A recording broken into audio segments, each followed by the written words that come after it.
പെൺകുട്ടികൾ ജനിക്കുമ്പോ രാജകുമാരിമാരെ പോലെയാണെങ്കിലും പിന്നെ അത് കഴിഞ്ഞു കഴിഞ്ഞാല് പിന്നെ അവിടെ നിന്ന് അങ്ങോട്ട് തുടങ്ങുകയാണ് ഈ മെരുക്കല്. അതായത് പെണ്ണാണ്, അടങ്ങണം, സൗണ്ട് ഉണ്ടാക്കാൻ പാടില്ല.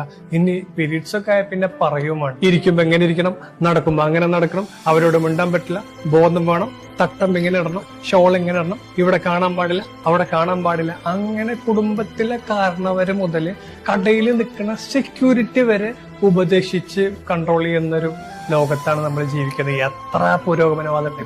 പ്രായം അറിയിച്ച പെൺകുട്ടിക്ക് പിന്നെ പീരീഡ്സിന്റെ ക്രാംസ് പിന്നെ അതും ഇതുമായിട്ട് പോയിക്കൊണ്ടിരിക്കുമ്പോ പിന്നെ അവിടുന്ന് ഇവിടെ നോക്കിയിട്ട് ആരെങ്കിലും തൊട്ടതും പിടിച്ചതും തലോടിയതുമായിട്ട് അതിന്റെ ട്രോമ വേറെ. ഇതും ആരോടെങ്കിലും പറയാൻ പറ്റുമോ? ഇപ്പോഴും ആ ട്രോമയായിട്ട് ജീവിക്കുന്ന എത്ര പേരുണ്ടെന്ന് നിനക്കറിയാം.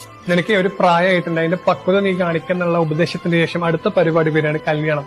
കല്യാണത്തിന് പിന്നെ നമുക്ക് ഇഷ്ടമുള്ളതോ ഇഷ്ടമില്ലാത്തതോ ആരെ വേണമെങ്കിലും കല്യാണം കഴിച്ചു കഴിഞ്ഞാൽ നമ്മൾ വീട്ടിൽ നിന്ന് പിന്നെ ഇറങ്ങിപ്പോയി. നമ്മുടെ വീട്ടിൽ എത്രത്തോളം സ്വാതന്ത്ര്യം ഉണ്ടെങ്കിലും പിന്നെ നമുക്ക് അത് ഇറക്കി വിട്ട വീട് തന്നെയാണ്. പിന്നെ മറ്റേ സ്ഥലത്താണ് ഈ കയറ്റി അല്ലെങ്കിൽ കയറി ചെന്ന വീട് എന്നൊക്കെ പറയില്ല. ഇതിന്റെ രണ്ടിന്റെ ഇടയിൽ ഉണ്ടാവുന്ന ഒരു കോൺഫ്ലിക്റ്റ് ഉണ്ട്. തീർത്തും അപരിചിതമായ സാഹചര്യങ്ങളിലേക്ക് ഒരു മനുഷ്യൻ ചെന്നുപെടുമ്പോൾ അതിന്റെ ഒരു ബുദ്ധിമുട്ട് നമ്മൾ ആലോചിച്ചിട്ടുണ്ട്.